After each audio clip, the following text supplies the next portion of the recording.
Over the last 10 or 15 years, we've seen that Congress hasn't legislated on a lot of the things that Americans care about. States have the ability to take action in these areas, and there's been a lot of interest in state legislatures to do that work. Maine is in a lot of ways a bellwether for things that are going to happen at the national level, and there are reasons for that. And I want to talk a little bit about them because we get clients who come in who are interested in working in Maine or who are suddenly faced with a problem at the Maine legislature and they need to respond. And they're often very overwhelmed because Maine is incredibly small d democratic. There's a lot of access to state legislators. A legislator can put in as many bills as they want, and we often get up to 3,000 bills in a 2-year period. So that's a lot of ideas that go out. And so our clients or businesses across the country will read that there's this bill in play at the Maine state legislature. And it could cover very significant national topics like chemicals. PFAS is a great example. Extended producer responsibility, EPR, packaging, data privacy, automotive repair. These are all issues that have recently been taken on at the Maine legislature. These are issues that absolutely touch national and international actors. Car repair is a great example, right? Maine is a small market, but suddenly we're having a fight where automakers have to come into the state and educate lawmakers on that. And what makes this very interesting is that because so many bills can be introduced and because it's a fairly open process, all of those ideas that are on everyone's mind out there in the public ether get introduced at the Maine state legislature. And there's really no cutoff for them. So while it may sound crazy, and sometimes it feels crazy, all of these bills get a public hearing, and all of these bills get a work session.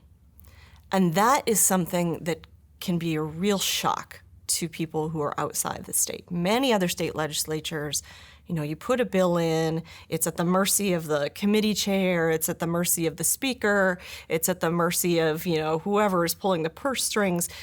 It doesn't have to get a vote, right? The laws don't require that all bills get a vote. In Maine, it does. In Maine, all bills get a vote.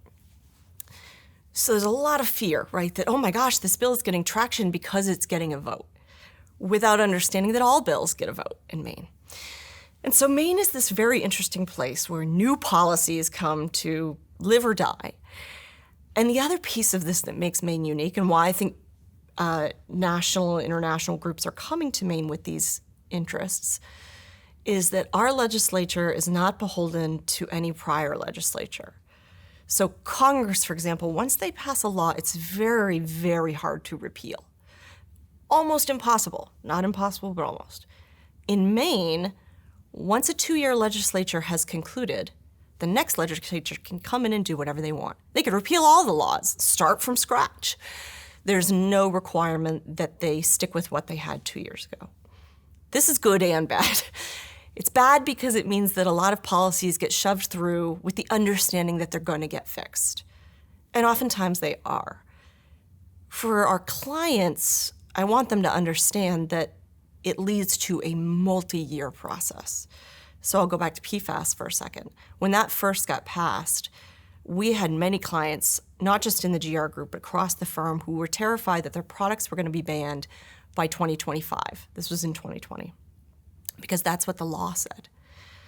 We were all very confident that we were coming back in 2022 to completely change the law, and then there would be a regulatory process that would further narrow down the law. And sure enough, here we are in 2025 with a PFAS law in the books that I would say most of our clients are comfortable with. They can work with it, it's now predictable, it's now feasible. That was not the shape of things 5 years ago and the landscape. So when you're coming into Maine, I think having an advocacy team that really understands the long game, both for legislators and for us, and the way that we will play that long game is important. And I think communicating that to clients and people who want to do business in the state of Maine should have an understanding that there are a lot of fearful things out there that sound like they're coming and they're coming fast, but there is actually a process. There is time for public engagement, and a good lobbyist can really help over the course of time, reduce the risk for the business, help make it possible for them to grow, come into Maine, whatever that looks like for them, achieving their ambitions. And this has all been a relatively new occurrence, in the last couple of decades that states are stepping into these new policy areas. And I think it will change the way that we lobby and do business in Maine.